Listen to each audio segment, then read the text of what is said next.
Hey, folks, welcome to episode 33 of the What the Futures podcast. This week, we're talking to Nick Horob with Harvest Profit. We're going to talk farm financials. He's a smart guy. Hang in for that one.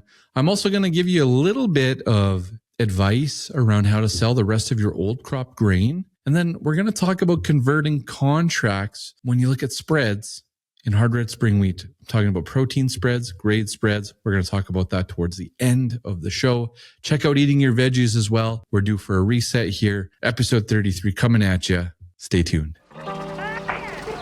Hey, folks. Welcome to the What the Futures podcast, where we break down complex market trends into simple, actionable advice. It's your quick guide to better farming decisions.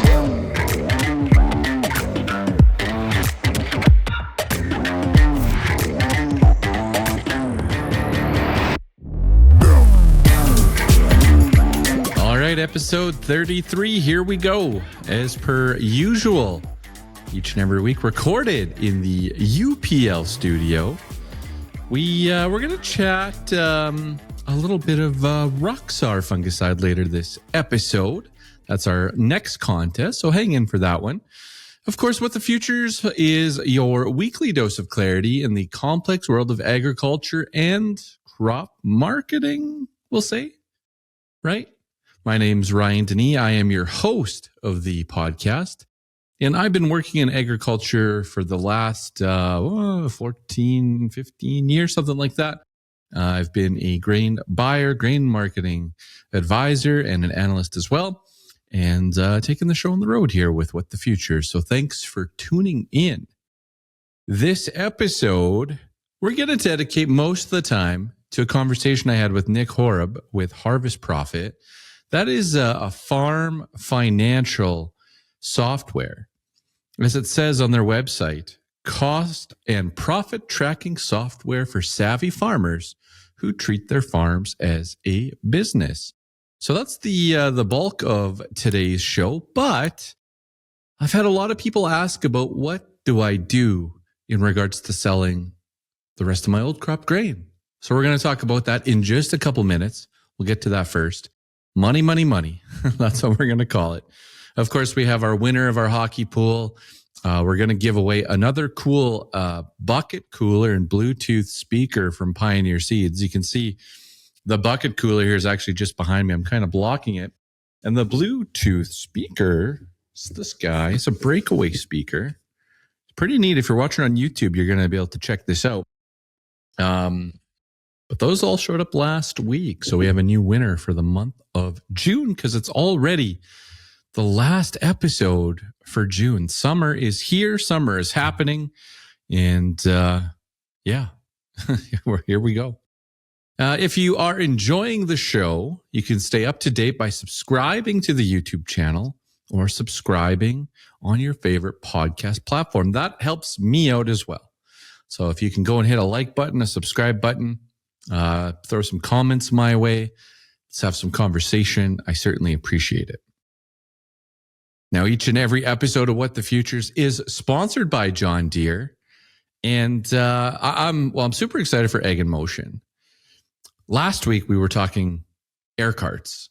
And great conversation. I learned a whole bunch. Just like today's episode with Nick, I just continue to learn, which is great.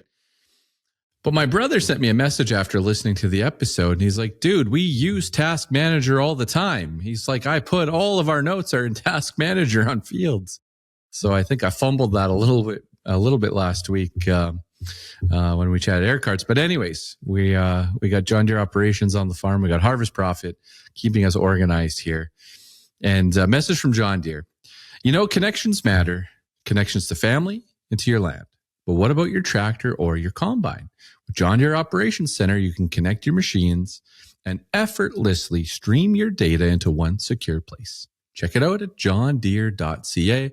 I'm excited to also hang out with those guys at Ag in Motion. Now, we've got a little bit of housekeeping. So speaking of Ag in Motion, I am bringing with me, I don't have them yet, a stack of t-shirts. I'm spending Tuesday and Wednesday of the show with UPL in their booth. They're even going to let me set up a podcast remote studio. I was chatting with my editor, almost editor team. There's a few people involved in that team about making sure I had the right equipment for an outdoor setting, and I ordered some new microphones for that. And my marketing folks have helped me order some stuff as well. But we've got a stack of t-shirts coming, all sorts of cool colors. We've got kid sizes as well. And I'm going to give those away in the UPL booth Tuesday and Wednesday morning for like an hour each morning, because I have a packed show. Okay. And what I'm doing is I'm looking for the coolest farmer at Ag in Motion. So come get a t-shirt. I'll share what they are on social media right before the show. I think they're pretty neat. So you come to the UPL booth. I'll set up some times for that. Grab a t-shirt, and we'll get to more details in the future. But I'm looking for the coolest farmer at Ag in Motion. Of course, hockey pool, Willingdon Wildcats, Greg's team. He pulled it off. We knew he would, but he pulled it off, and he won the 2024 NHL playoff pool. So we've got a little prize bundle for him. We've got prizes for Elite, our round one winner, Causeway, who had the worst score out of everybody that participated, and then Short Sticks had a great round 3. So we'll get those prizes out in short order. I've not been doing very well in shipping out What the Future's gear. So I'm going to pick up my socks here, put in a great effort. I owe people on Twitter stuff. I owe these guys stuff.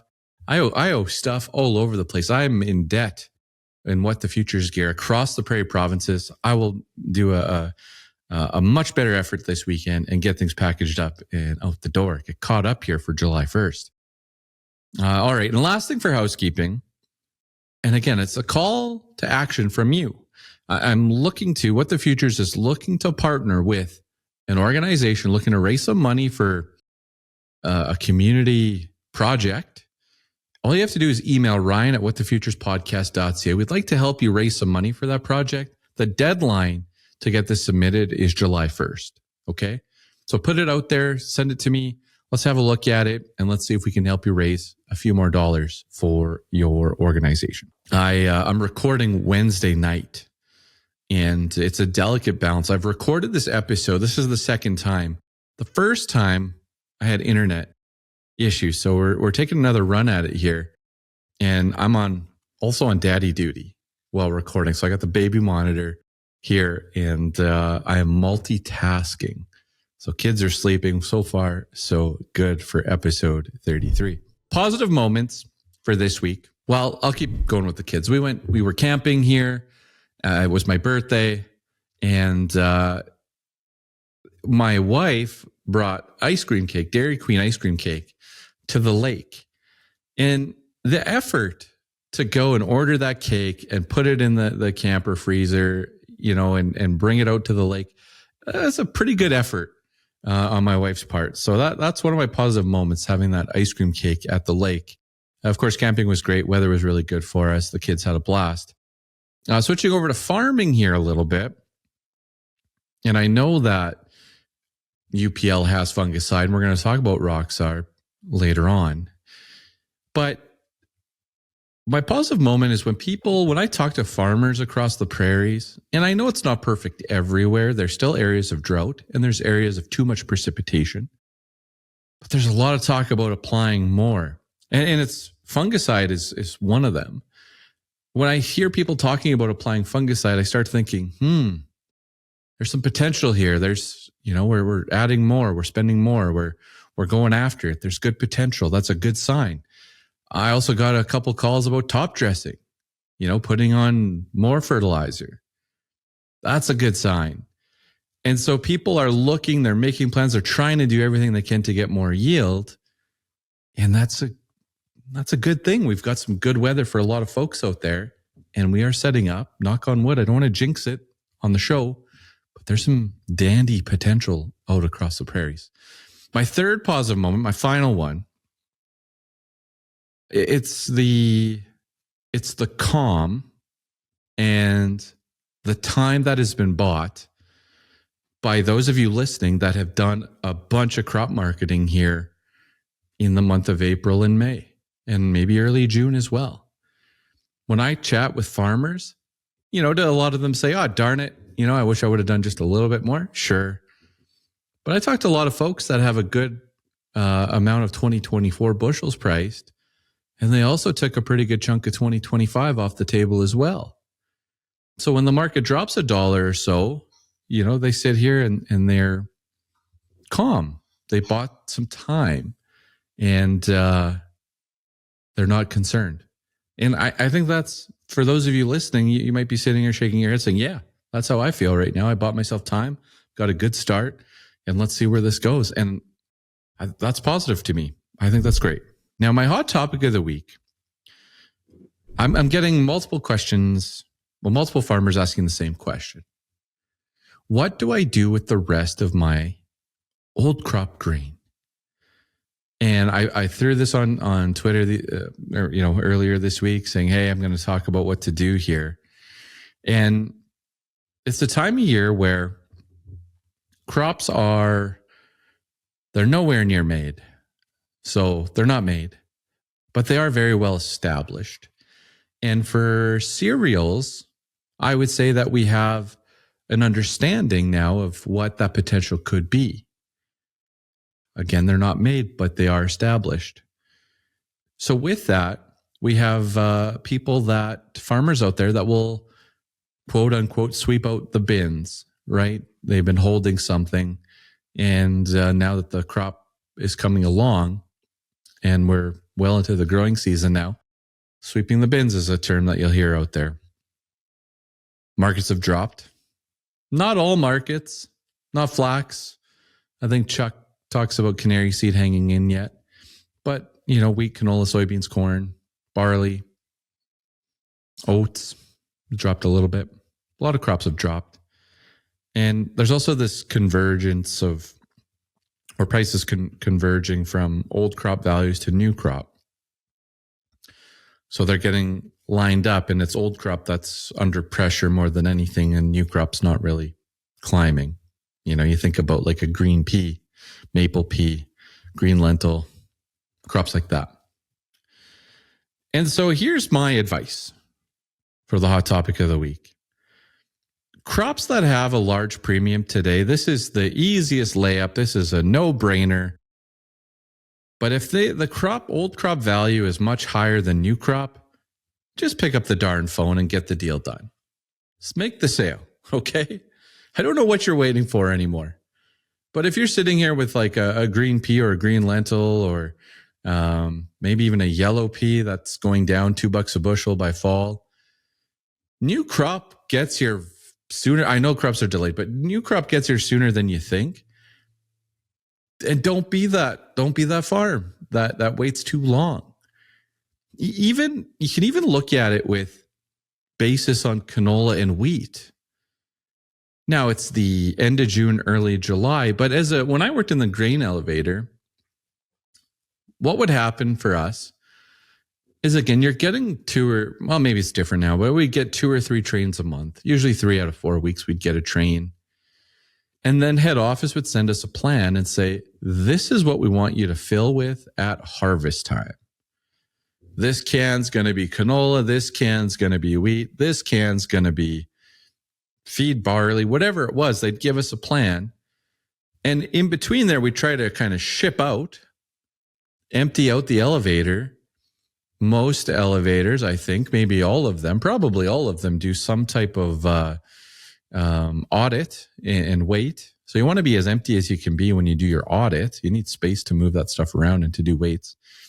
And so you'd have that lull, and then all of a sudden, mid-August would show up in my part of the prairies, and sooner for other parts, but northern-ish Alberta, central North Alberta, harvest was on, right? And you had to stick with that plan. So it's a long way of saying, like, the delivery window here for old crop, it's there, and I'm not scared about it per se, but when you can get an extra $1 for your wheat today, I would be making sure I have that basis locked in, which is holding that premium, because we're off the same futures month now. We're off September or December or November canola. So for canola, get that basis established. For wheat, get that basis established. Don't lose that into new crop. In fact, one of the things I used to like doing at this time, and it's a little bit sensitive. Everyone gets a little sensitive over this stuff.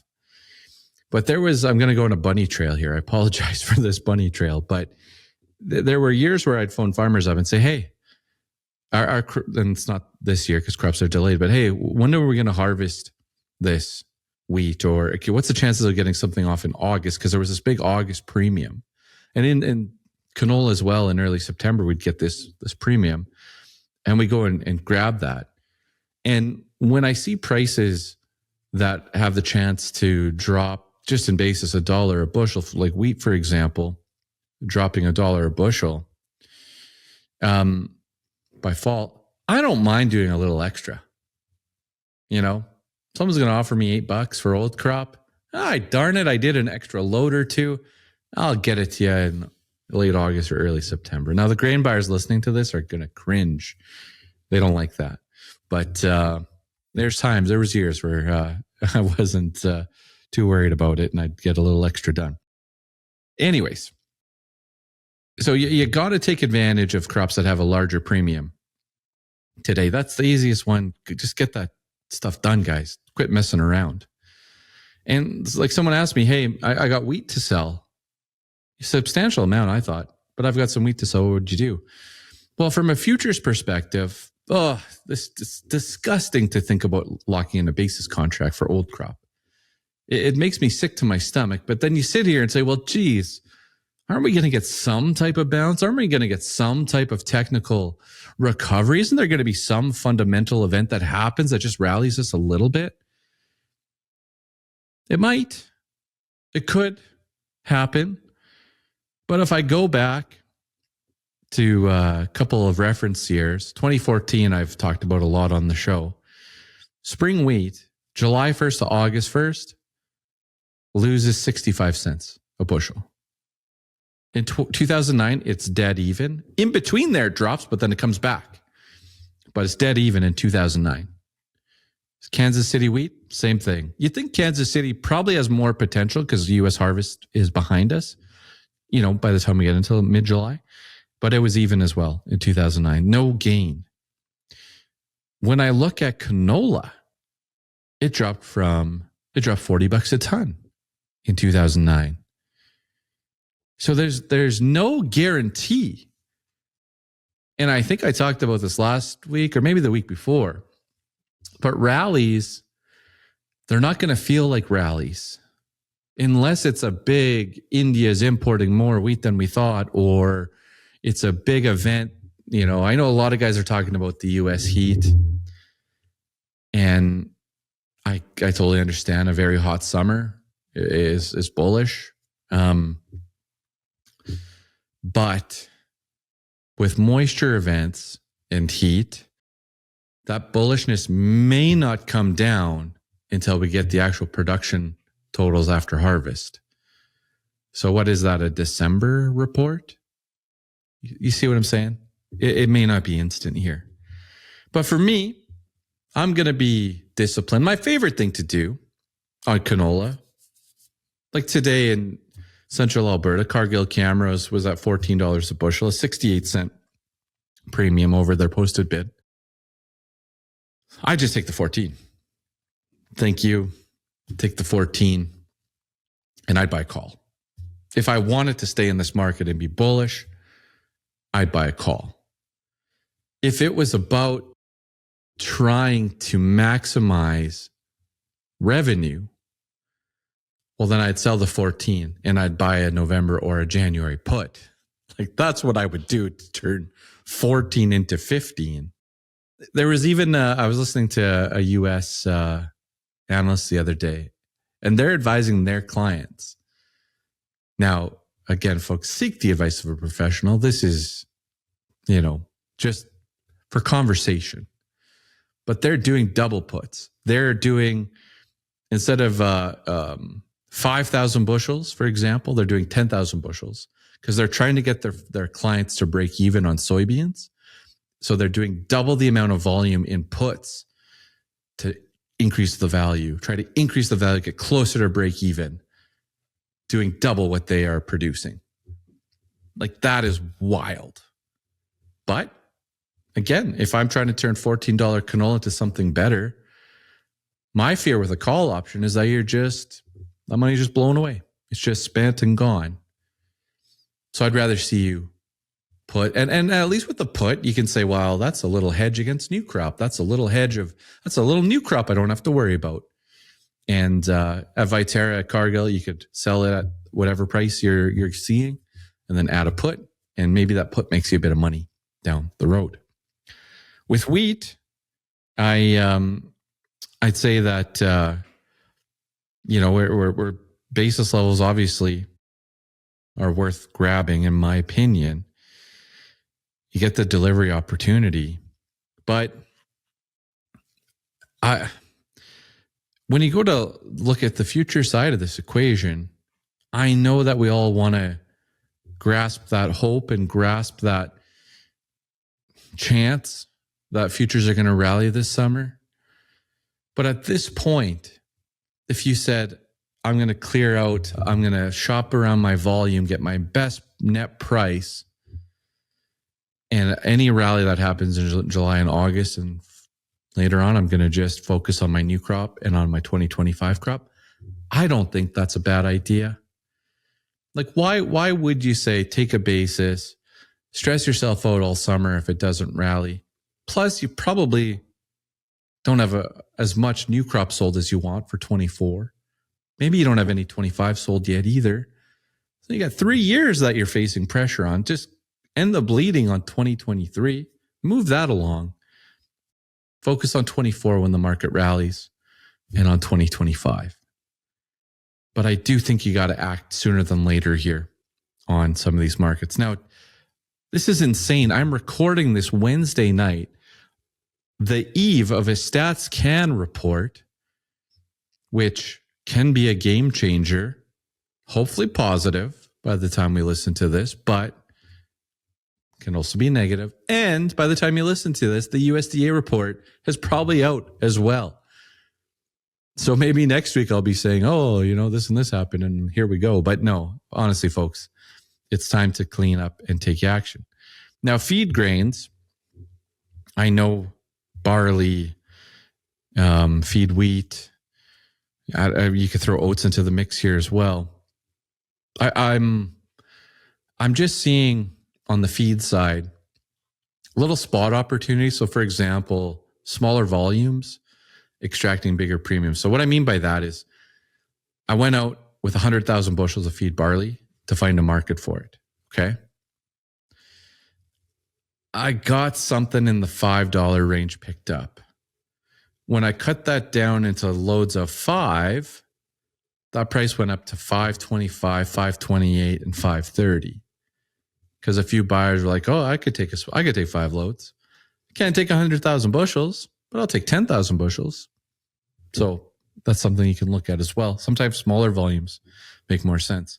But I think feed grains have to be sold, guys. I don't know what we're waiting for on feed grains, on barleys. Feed wheat, you got to just get that done. I think wheat, you got to move on from completely, get it done.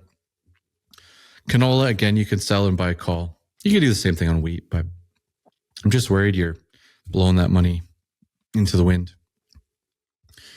And of course, if it has a premium today, do not mess around. Get it done. Get it sold. Don't let it fall further into new crop. All of you have a different situation, different cash flow needs, different business plan. Everyone wants to do the best and succeed. Some of you can hold grain for multiple years. I never market based on that. I think that is the least common situation out there.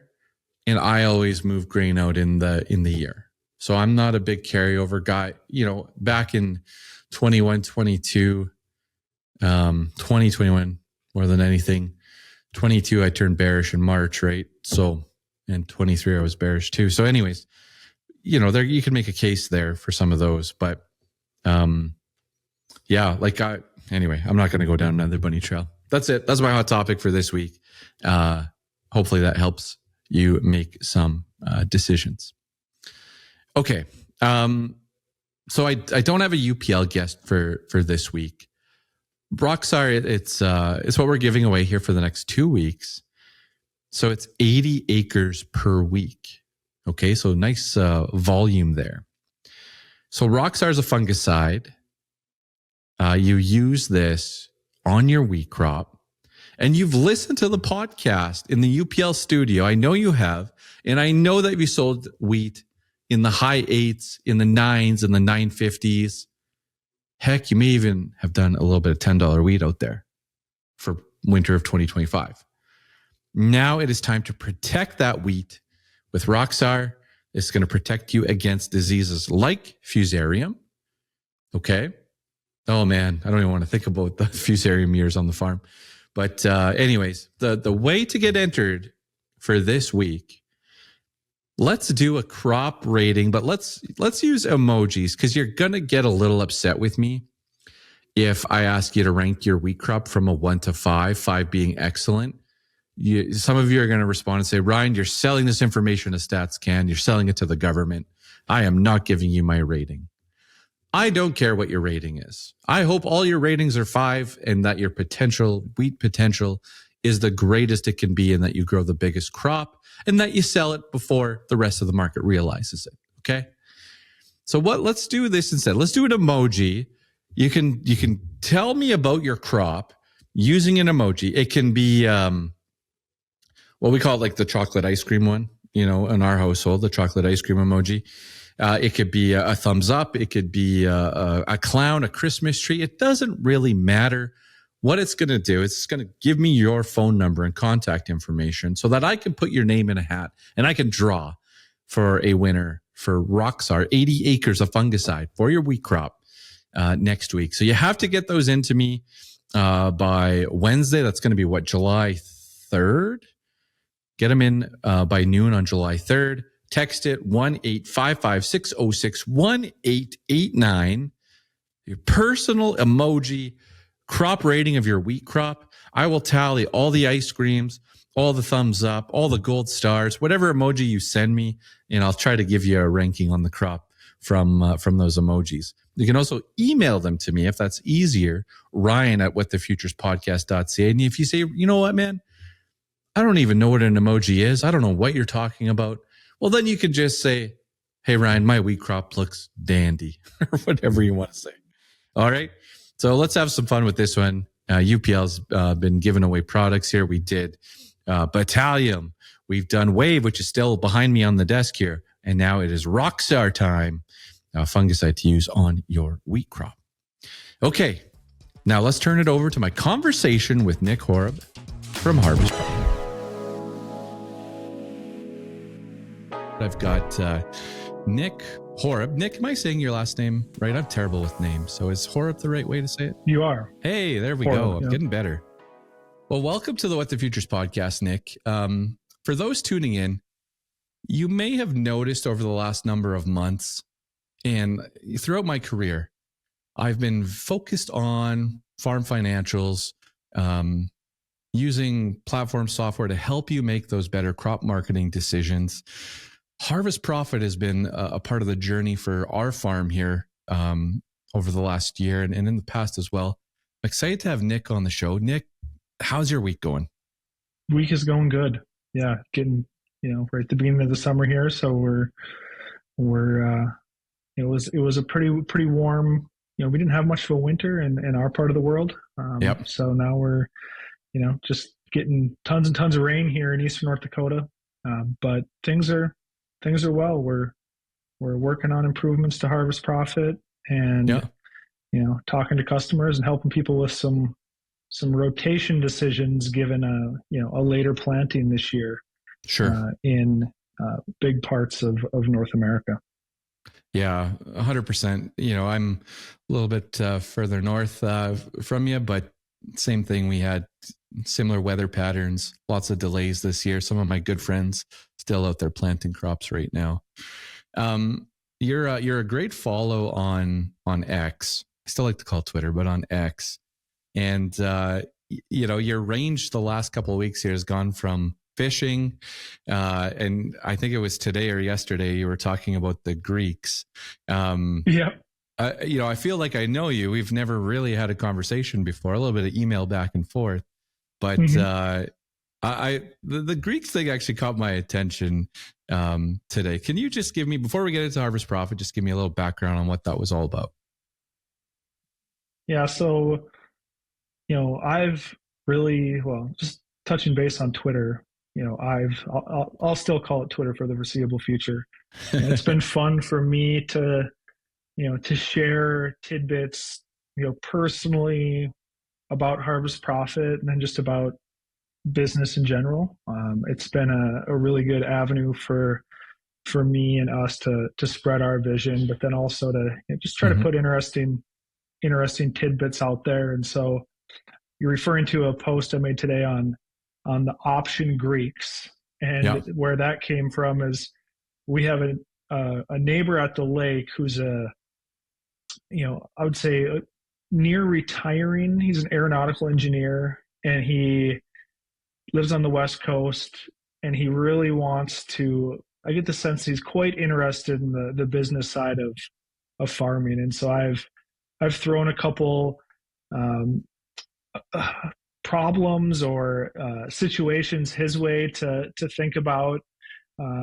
Calculating cost of production, and here's some prices for inputs, and here's what the usage rates would be, or the as applied rates, and how would you calculate that cost of production. He's just super into this analytical business of farming stuff, and he was picking my brain recently about hedging and talking about, do farmers use options, and so then I started telling him, a lot of farms use options, but there tends to be some frustration and maybe just a little bit of a lack of foundational understanding. And then we started talking about the Greeks, which would be 4 different variables that help quantify what the value of an option is.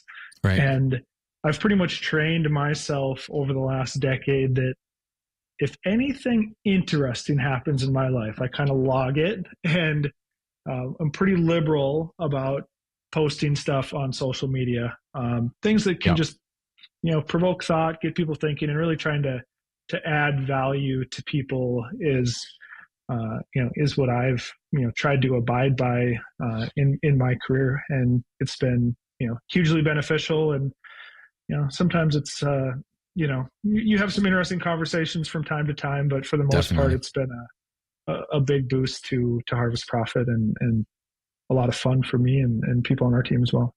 I definitely bookmarked that one today because I want to get back to it after and read it a little bit more, because you had all the definitions and everything in there. So that was great, or how it was all, how it all works. So anyways, I appreciate that. Let's keep going on maybe your background a little bit. Like, where did you start and how do you get to Harvest Profit? Sure. So I grew up in Northwest North Dakota, a town of Williston. So our family farm is actually 1 mile east of Montana and about 30 or 40 miles south of Canada. So a very similar crop rotation to a Western Canadian farm. Spring wheat, durum, chickpeas, lentils, some canola is becoming more prevalent, a little bit of, soybeans, but really small grains and pulse crop heavy rotation.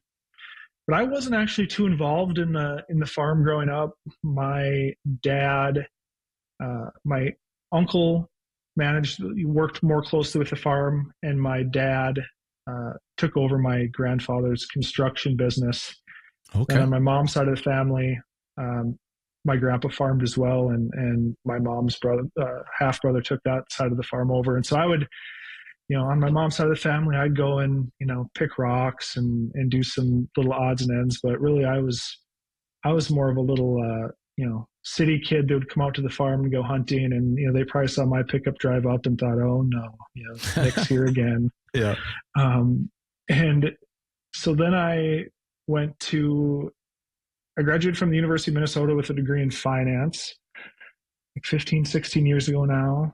And then I worked for a private equity investment firm in Minneapolis called Shoreview Industries, where we would acquire businesses mostly from retiring entrepreneurs. So somebody's ready to retire.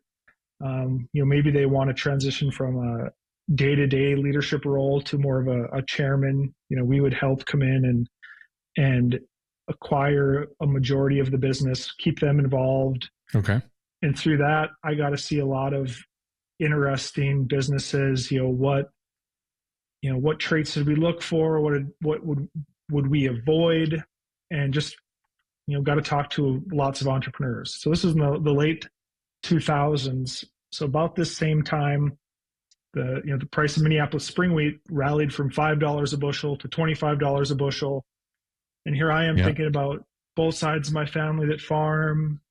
Had some friends that farmed, and talking to friends and asking questions about, what are you doing with your wheat and how are you taking advantage of this? And so then I had an underappreciation for the complexities of of the farming environment that I grew up around. And I quickly realized that, these are bigger businesses than what I had thought. When I was, real young, there was still a heavy prevalence of summer fallow. So, you'd leave half the farm, you'd only plant on half the farm. Well, as no-till became more prevalent, that pretty much went away in our area. And so you had more cropping, continuous cropping, revenues went up, costs went up, just more dollars flowing in and out of these farms. And I didn't realize, how big of a business it was. And so I, being kind of the numbers nerd that I am, I, dived in and started learning about, well, if you wanted to take advantage of these wheat prices, how far out can you go? Can you hedge? Then there's forward contracting and then the production uncertainty. Well, then I spent, a couple of weeks in the evenings understanding how crop insurance worked, at least in the US, and then started talking to people I knew from college and from back home. And there was just a general, I wouldn't say complacency is the right word, but more of they don't really know what to do. And as I was asking questions about, well, what's your cost of production and what are your crop insurance guarantees? I quickly realized that, a lot of the people that I knew that farmed had to wear, let's just say 10 different hats on the farm, from operator to bookkeeping to HR, agronomy. And the business side of the farm likely wasn't the strongest link for many of those people that I knew who farmed in the Northern Plains. And so I stumbled across a group that was doing consulting in the I states. It's called MarketWise Ag. And I linked up with them and started doing consulting in Western Minnesota and the Dakotas, doing a lot of work in spreadsheets. I quickly realized that the spreadsheets that we were working with, I tinkered with those and got them in really great shape. But as soon as the sun started warming up and the fields got black and the crop is ready to get put in the ground, those spreadsheets would tend to just gather dust until the following winter. So we'd get our budget in good shape, and then all of a sudden you get to the next winter and you'd realize, well, the rotation changed. I didn't contract as much. I bought more inputs, and this great budget we had would just be completely irrelevant by the time winter came. And so I started tinkering with, just looking at different software solutions and how are other businesses handling this, and realized that most farms using some sort of bookkeeping software. In the US, QuickBooks Desktop was the prevalent tool. Well, that gave you historical analysis, really no budgeting capability. And then for the average, I know in Canada, accrual accounting is much more prevalent than it is in the United States. But in the United States specifically, you have transactions from 3 separate crop years that tend to go into one calendar year. You're pre-buying inputs, you're selling crop from the previous year. And what farmers were showing on their financial statements, just completely irrelevant to what was actually happening on a crop year basis. And even the the farms that were doing, accrual accounting and a good job of accrual accounting, still just looking in the rearview mirror. And it often doesn't get down to enterprise level and field level profitability. And so I started tinkering with Harvest Profit 10 years ago now, to try to find a tool that could help my consulting customers keep the thumb on the pulse throughout the year, add in their sales, add in what they actually did in their operation, see how that impacted their cost of production, and more of a live budget that morphs into actuals over time. And so what I learned is, well, one, building software is harder than it looks if you don't have any experience. Yeah. So I taught myself a little bit of coding, quickly realized that for me to become an expert was going to be too hard and too much time, and maybe I just didn't have the patience for it. And so I stumbled upon finding a really good local development shop with one developer who was, great at his job, and him and I, really put our nose down for a few months and built the first version of Harvest Profit, and that was in 2015, heading into 2016, and then by the end of 2016, launched Harvest Profit, and a year after that, we, I think we had like 100 customers, and so it was, enough, probably 100 and 200 customers, so it was like self-supporting, and I kind of had to make the decision that, I was either going to have to go down the route of working on the software or working on the consulting, and it was just really fun to be able to build something with your brain. And so what our real mission at Harvest Profit is, we want to give farmers better visibility into their crop year-based financials, both forward-looking and backward-looking, and allow them to make more confident, proactive decisions. When I was doing consulting, the farms that were comfortable making proactive decisions, whether it's, fertilizers, maybe it's the summer before the growing season and the fertilizer market dips, but there's still some weather premium in the market.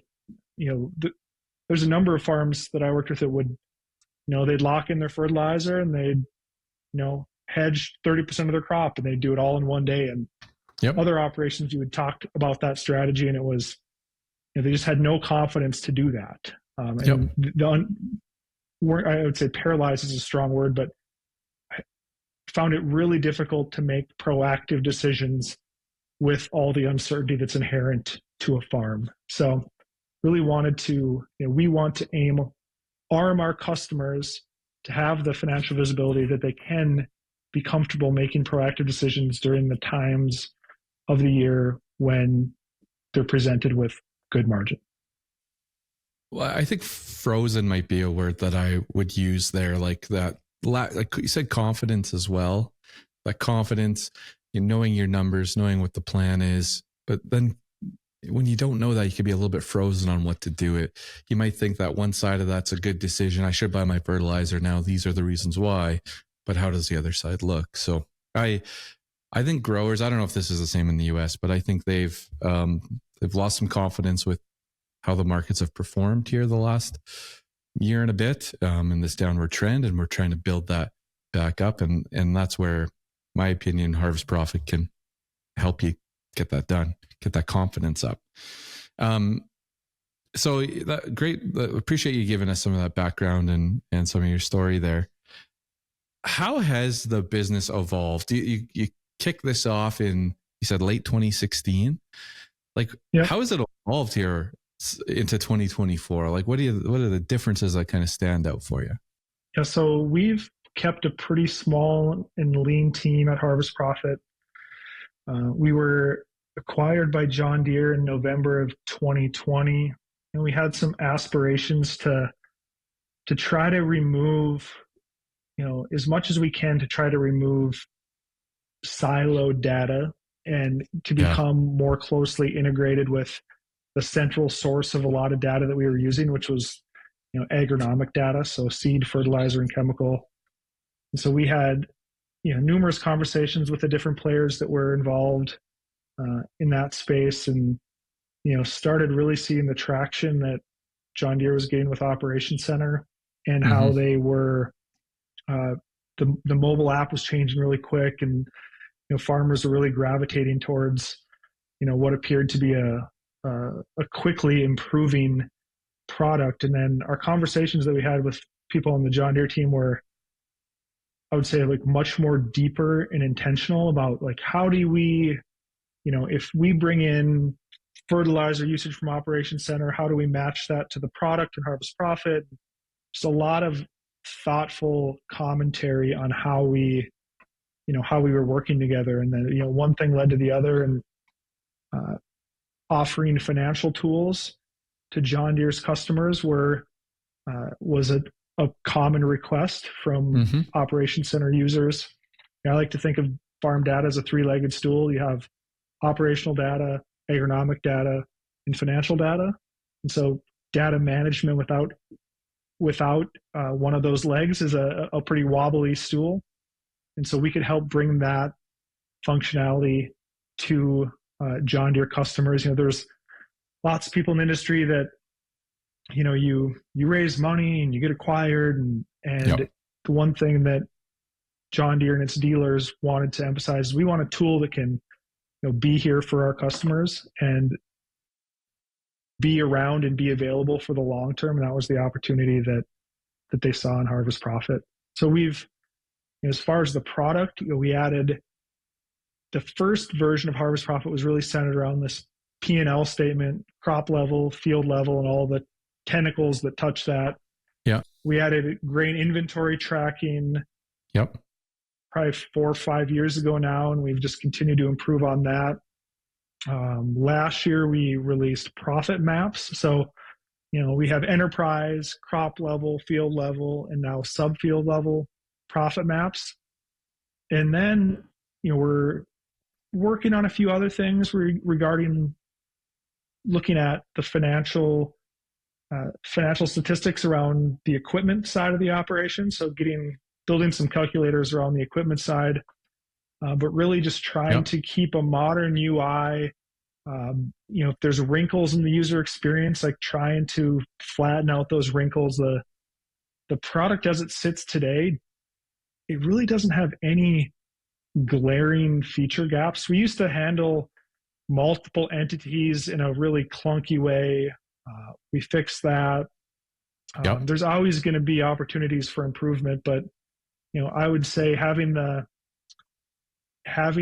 solid foundation with our being a wholly owned subsidiary of Deere, combined with getting access to all the APIs that we need, some that are public and some that are internal APIs, is a huge advantage for us. And then just continuing to make small but impactful improvements to the software to make it as easy as possible to use.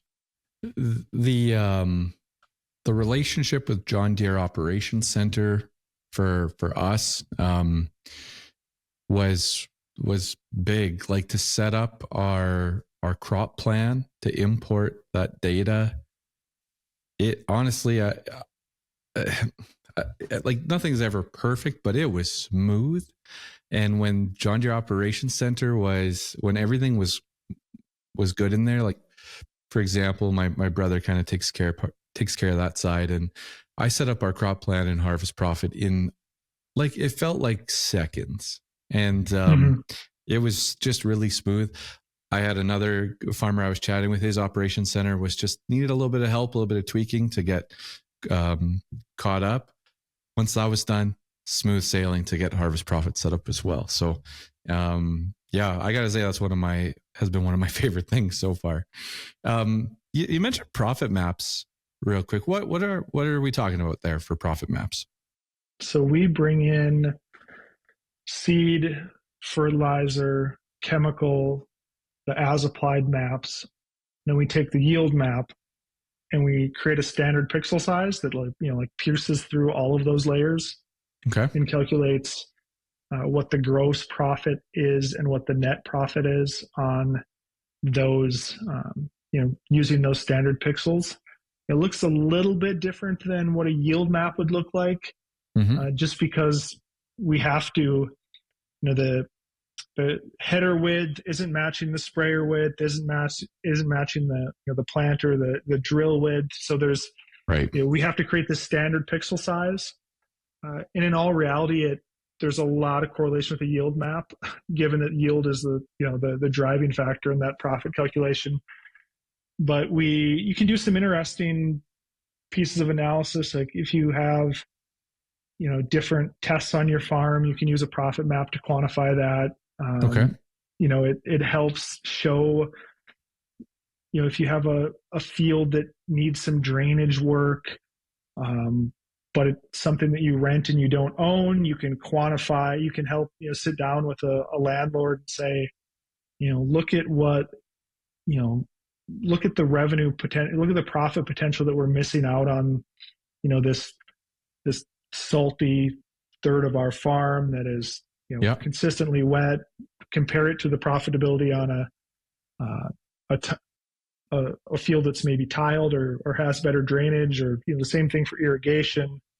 You can start to quantify those subfield decisions and add a financial lens to what is typically just an there's been obviously there's lots and lots of focus on improving yields and minimizing expenses, but like bringing that all together into a profit view is something that we've worked hard at doing. It's a much more computationally heavy process than what harvest profit in its initial state was. So we've spent a lot of time just setting up the infrastructure to handle all that data coming in and process it in a timely fashion. Okay, cool. Excellent. Appreciate that.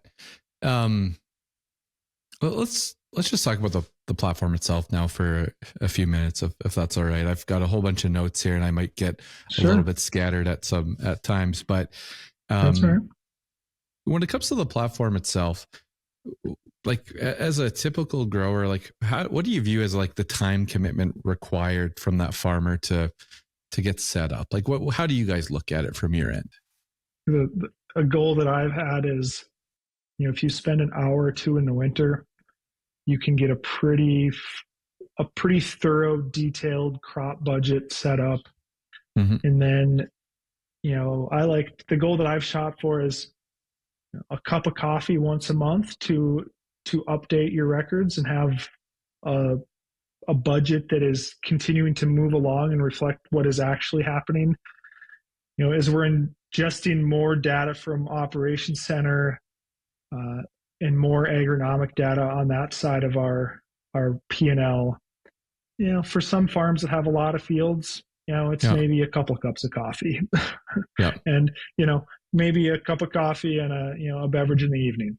But it's we're trying hard to make the process as seamless as possible, but yet not turn it into a new job. And that's probably the biggest challenge that we have is, we get lots of amazing feature requests, but we constantly are like walking this tightrope of giving our customers everything they want, but not turning it into this complex beast of a software that somebody will go in it the first time and just be completely overwhelmed with it. And so that's probably, I'd say, the biggest challenge is, because we can do most anything, but you have to say no to a lot to keep it from just ballooning into this complicated. If you ever use tools like a Photoshop, or even Excel, like just so many features that, given that we focus on a niche, that we can say no to. Unfortunately, the reality is we have to say no to keep the ship sailing and keep us from turning in. We're maybe not a jet ski anymore, but we're still kind of a speedboat, and to keep our the product from being this giant ship that's just so hard to turn and so hard to navigate is what we're really focused on doing right now. Yeah, that's definitely that tightrope walk, or that fine line. And I know when I get into a platform that is massive, you get a little bit frustrated and you say, well, I'm going to come back to this another time. And sometimes it takes you a while to go back to it because it was frustrating the first time. Exactly. Yeah. Where, Harvest Profit, I know I found it user-friendly on my side, but my favorite thing about harvest profit, if I may add this in here, is I was going to say that was easy to use, but I'm not going to say that because everyone has a different level of experience and Sure. it's different for everyone. But your support team, when I have a question, a strange question, something weird, it's Ben or it's been Jared or whoever like gets back to me very quickly. We can jump on a call real quick if we have to. I don't know if that's the norm that you said over there, but it's the support team so that it doesn't just sit there for weeks on end. If I'm caught or I have a question, your team's been very quick to help me out and get me going in the right direction. So that's my favorite part. Yeah. Well, thanks for that feedback. Our tech is maybe a little different than some of the than a lot of the, I would say, like traditional precision ag tools, in that it's just not completely objective. There's some subjective analysis. Like people have different situations on their farm. They might have, there's parents and siblings, and you farm some things together, and then you have some different relationships with landlords. And so like understanding those, just how the farm works is something that, it's somewhat of a challenge, because we know sometimes there's maybe little tricks or how to set things up. And so we handle all the support at Harvest Profit, and we tell dealers, we would love for Deere dealers to be fully up and running and be complete subject matter experts on Harvest Profit. But there's a lot of nuances to a farm and a lot of unique situations. And so we say, hey, we'll take it all on. We have a couple of our team members that are watching support, but not only just helping explain what the software is, but also kind of understanding how the farm functions, so we can help people set up the real world situations they encounter. Right. Yeah. What's your least favorite Harvest Profit feature, or is it something that's an area of improvement? So I'm going to nitpick a little bit here, because I've been involved in crop marketing consulting and advisory for a long time. And so it's going to sound a little bit nitpicky, but it's we have different grades and protein levels that we contract our spring wheat at. Sure. And there's times, more often than not, actually, where we are doing different, we might do a number 2 13 or 13.5, or a grain elevator will come out with some special on some low protein offering, which actually happened the other day. So we have a bunch of wheat contracts, but within those wheat contracts, they have different specifications. So there's a comment section in there, but if I could label those in more detail, would be great. That is great feedback. I'll chew on that a little more, because we've had to set up some unique stuff around grain marketing in regards, like a situation would be a farmer they want to view their irrigated corn and non-irrigated corn as two separate crop enterprises. Yep. And when we first had Harvest Profit, okay, you could do that. Then you'd have to contract them separately. Well, that's not how it works. You contract it all as corn. So we've built some logic to be able to have different custom crops, but market them together. But then, the reverse of that is, having a crop, having the one crop, but then marketing it in different channels, like you see with Canadian spring wheat that's good feedback. I noticed like the crops that you have listed though, like there's I was scrolling through the list, like there's a lot of crops out there that I didn't recognize. So you got a lot in that list. Yeah. We've tried you can add custom crops too. So if anybody can add a custom crop, we have some people, yeah. I mean, there's been watermelons, there's been cattle, like there's been all sorts of fun crops that have been added to our crop list over the years. So it's one thing that a pretty big point of pride for me is there are very few like breaking edge cases. We can handle lots of different custom situations now that, 3 or 4 or 5 years ago, that wasn't the case. Yeah, fair enough. Yeah, that I got a few guys that will definitely look at adding a cattle crop in there for sure. But that's cool. I was going to ask you, do you have currently with Harvest Profit? Do you have a pain point, something that drives you bananas on the platform, or anything that kind of sticks out that's on your mind? So when we import data from Operations Center, it goes into a queue. Just because we don't auto import it into your P&L, you have to accept the as applied data into the P&L. And for farms with a lot of fields, you have to do it's done on a field by field basis. We've tried to make the user experience as quick as possible, but as we've been looking at that recently, there's some wrinkles there that could likely be improved. And we've done a good job of having bulk actions sprinkled throughout the software. So like your crop plan, you could click on 15 fields and then you set the crops. You don't have to do it 15 times, or you can create a agronomic template. So you could say, this is my spring wheat template, my canola template. You can just automatically apply that to all your crops instead of having to do it over. There's an opportunity, and we've thought a lot about it, and it's not an obvious to do yet, but there's an opportunity for us to make the importing of field operations easier and more seamless. So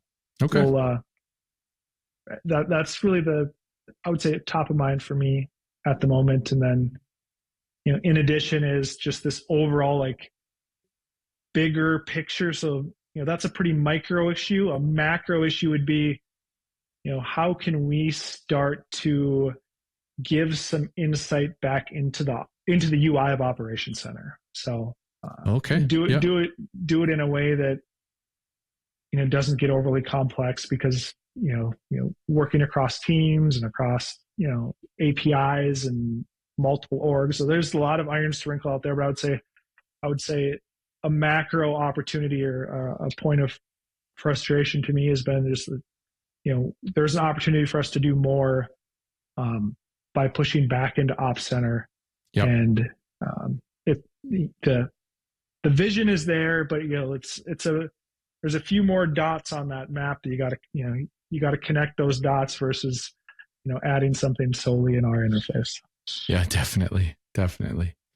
Well, that's something that I'm always thinking about, is how could that look in the future? If we look and try to picture 5 or 10 years down the road, how could that look pushing back into Operations Center? So awesome. So one of the features that I used this year more than in the past, of course, we had a big bull market run in 21 and 22. Market drops off in 23, but land rental values, those contracts are coming up.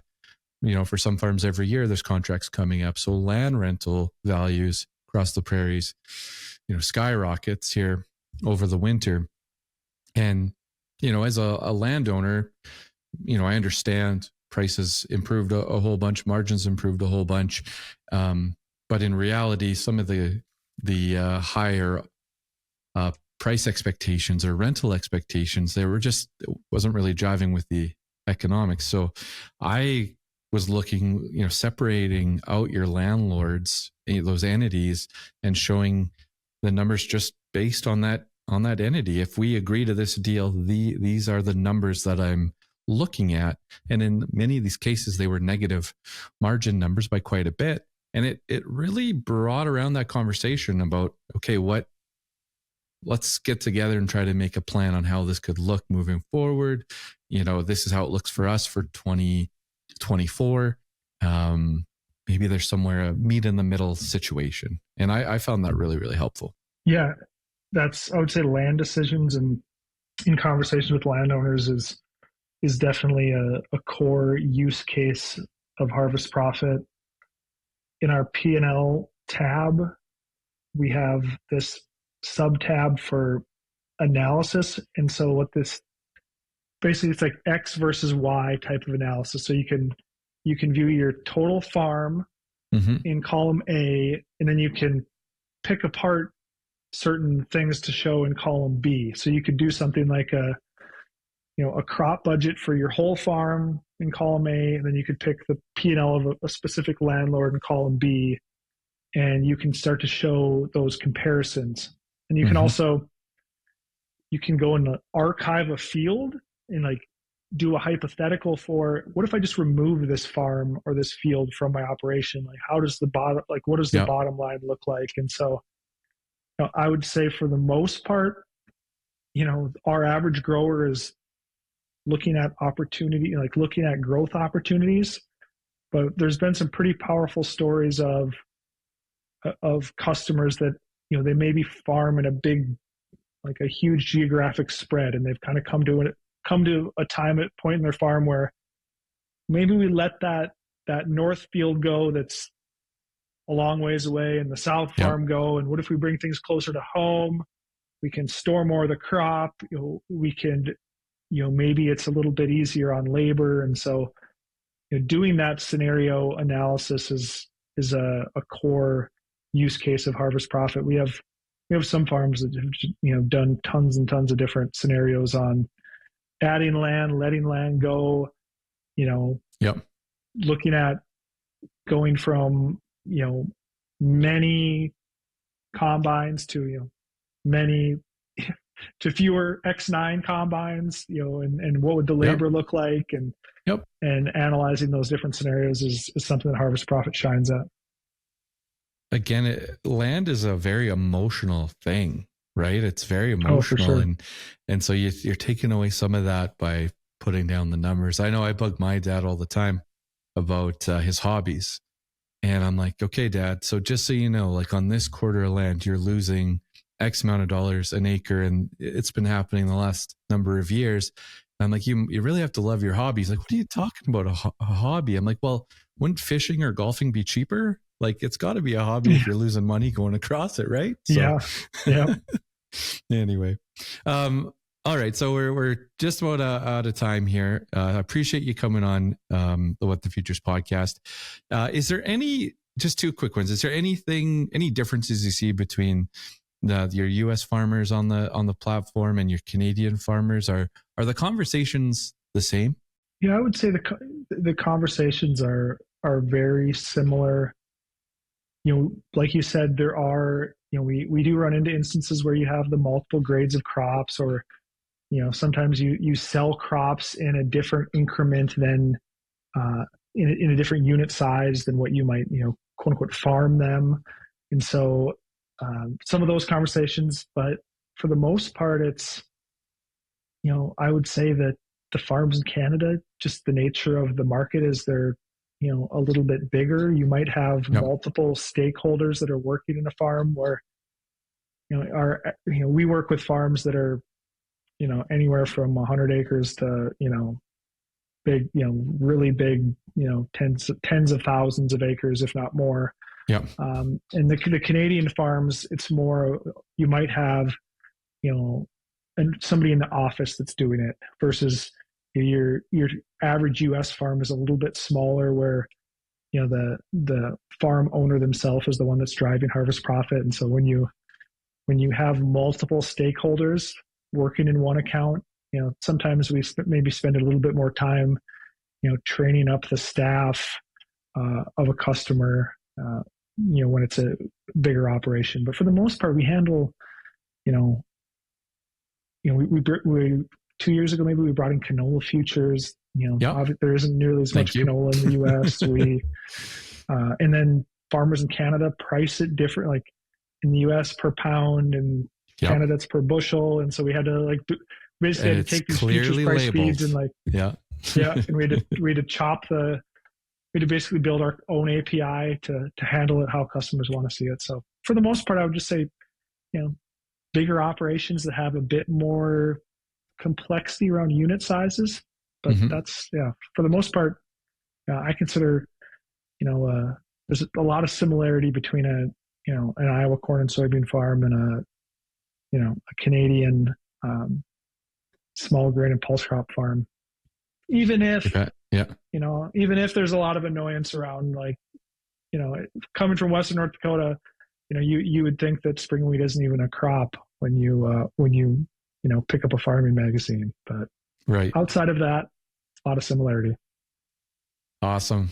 And just one final one for you. Are you keeping an eye on these grain markets? Do you have some thoughts around corn and soybeans and what's happening over the last couple of days here and into the summer? I guess that's a tough question to answer, obviously. Yeah. It's a loaded one for you. Yeah. One of my biggest observations or pieces of advice is that, what's happened, we as humans tend to take what's happened over the last 2 weeks or the last few days and extrapolate that out over the next few months or few years, and that's recency bias at work. And so I would my advice is always expect the unexpected. And just about the time that we have no hope is when we get surprised. In 2019, I mean, that was if you would have told a farmer that 2020, 2021, 22, we were going to enter one of the most prosperous eras in farming, you probably, you could have got, you would have got laughed out of a room. Oh yeah, definitely. Versus 2 years ago, if you said 2024 was looking like it was going to be rough, maybe there's a bit more, realism about, eventually the good times will have a downturn. But, at the end of the day, I tend to just, expect the unexpected. And typically grain markets will fluctuate around cost of production and take advantage of weather premium when it comes, and try not to panic when it's on the other side of the coin. That's a long-winded answer to really tell you nothing, but that's my go-to answer. I was throwing a wild one out there for you, but the way that I'll bring it back here just to end is that, we established very early on, but late last year, our cost of production for spring wheat would be $9 a bushel Canadian for this growing season. Okay. And we sat and waited, and we have done a tremendous amount of selling in this rally because we knew when we got to profitability, we had to take advantage. And again, bringing it back to numbers, I don't know what's going to happen tomorrow. I don't have a crystal ball myself either. I wish I did. But just knowing the numbers and making a plan. And our farm's feeling pretty good about where we're sitting today. So keep up the good work, Nick. I know that you contribute blog posts. You're on Twitter. You're all over the place doing great things. Keep it up. You're doing some great work. Thanks for joining the podcast here once again. And hey, hopefully we could check in the near future as well. Thank you. Appreciate you having me on. All right. Great conversation there with Nick. Again, always learning something as I chat with these folks. Okay, folks, we're just about at the end of the episode. Let's switch gears now. We've got the mailbag sponsored by Pioneer Seeds.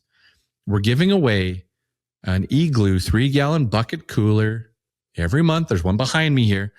And I got them all now. So we got one for May, which went to Jason. We've got one for June, July, one for August.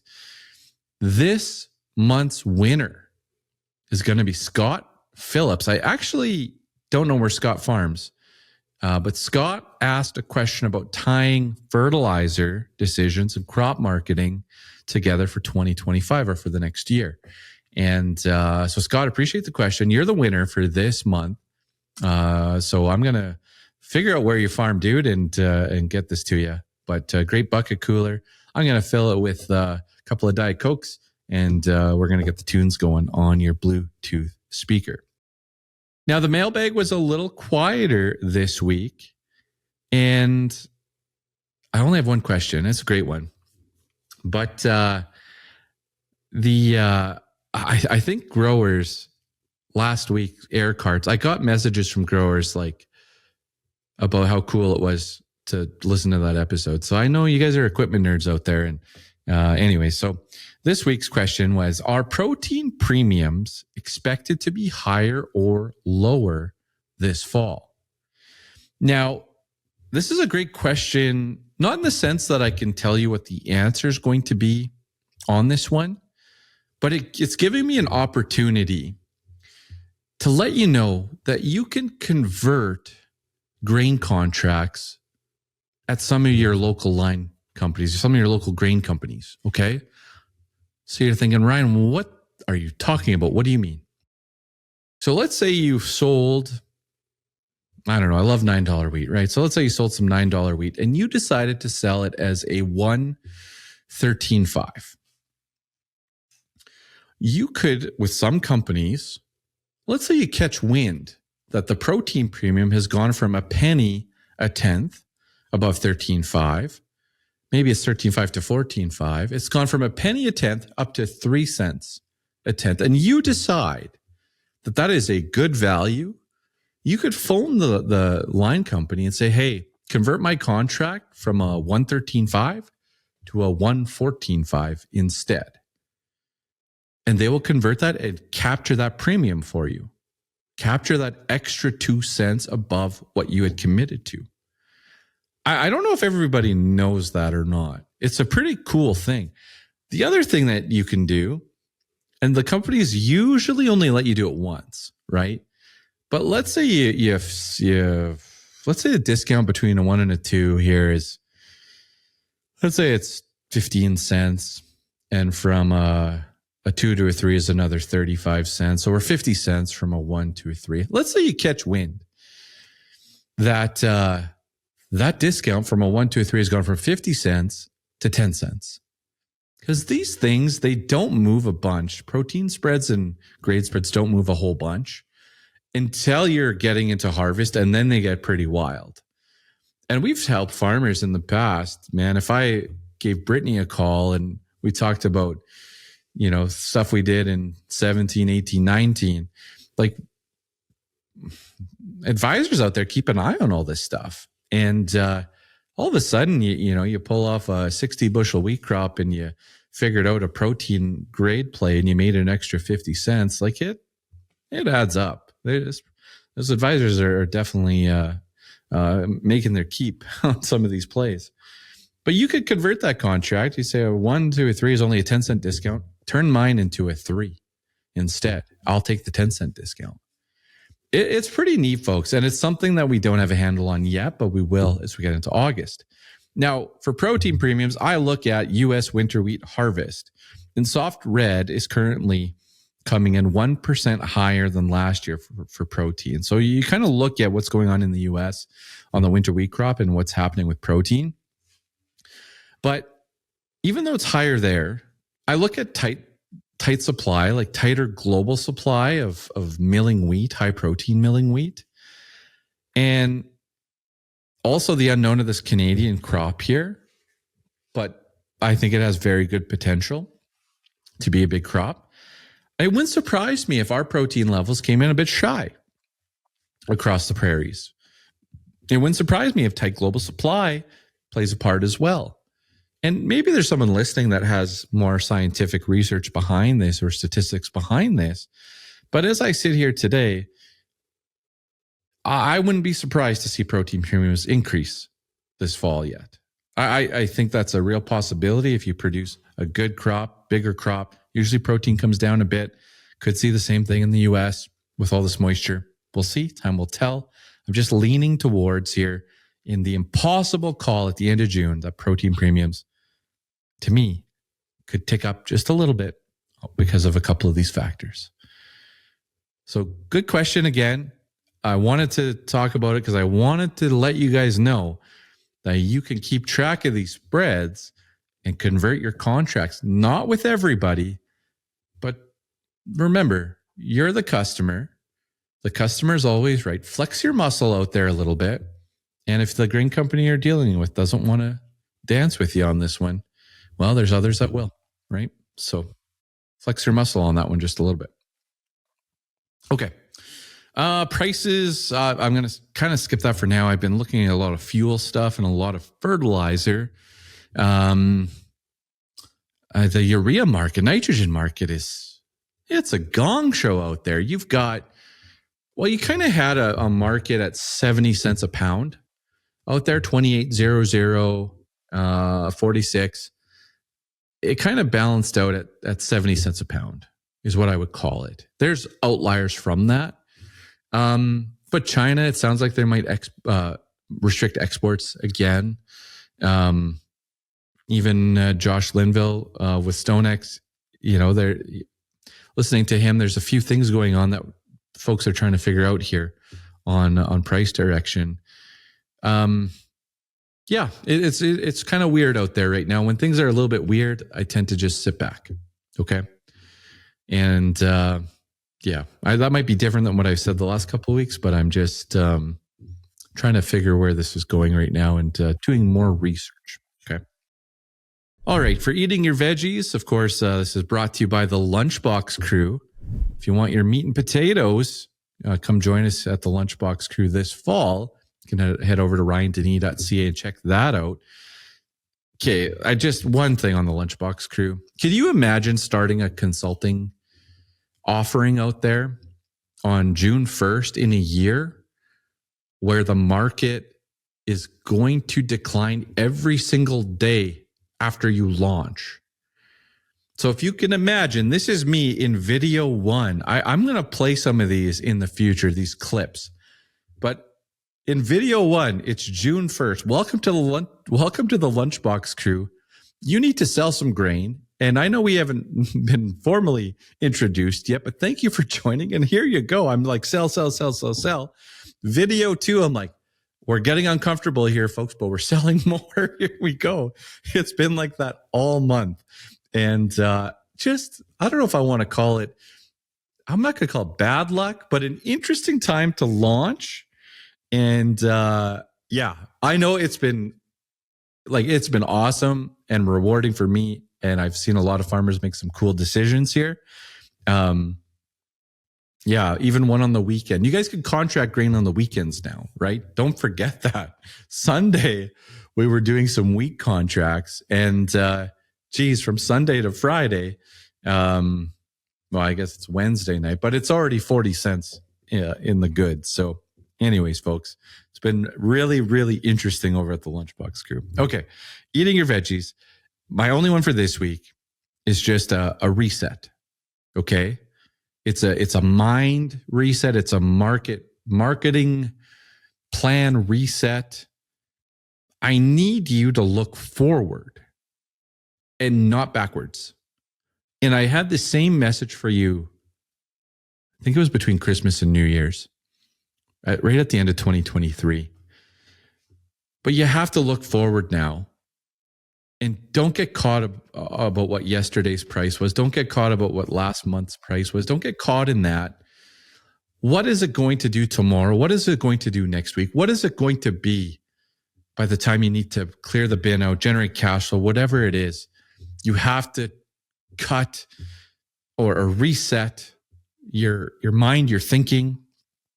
And even sit down with your crop marketing plan and see what you've done to date, how you've done according to your plan. And we all wish we had a little bit more sold, right? But as I sit here and do my reset, the reason I'm resetting is that I've executed the first part of my plan.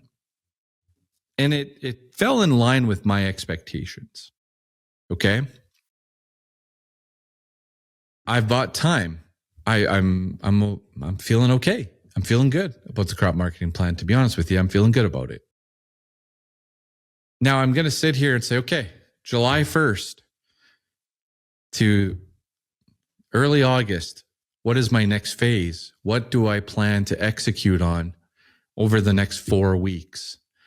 And those 4 weeks, I'm talking about, what happens with weather, what happens with seasonal patterns for price, what happens to move this market one way or the other. I'm not panicked to do much of anything right now, but I also want to realize that if we see something happen, what's my plan with that? I'm also looking at what do I have for fall movement? What do I have for storage right now? Adjusting yield expectations. I'm also looking at cash flow and when's my next gap for cash flow? And, when am I going to fill that in? So anyways, I think a reset's important right now. And I think making your plan moving forward is very important for you. And I hope you take time to do that. I know it's hard to do that in season when you're super busy, but I hope you take time to do that. In closing, folks, thank you again for hanging in there. This is a long episode. We had Nick on for 45 minutes. I'm doing my usual rants. I know this is probably our longest episode ever. If you've made it this far, thank you. And if you found this episode useful, please share it with a friend, a neighbor, a colleague in your local farming community. Spread the word, my friends, about the What the Futures podcast. Don't forget, come see me at Ag in Motion. Get yourself a cool t-shirt. Lastly, prices can change. Like I said, I'm the fool recording this before two major reports on a Wednesday night. If you want to be a guest of the show, email me. Head to the website, ryandenis.ca. If you want to sponsor, that's the spot you go to as well. Thank you so much. Have a great weekend. I'm out.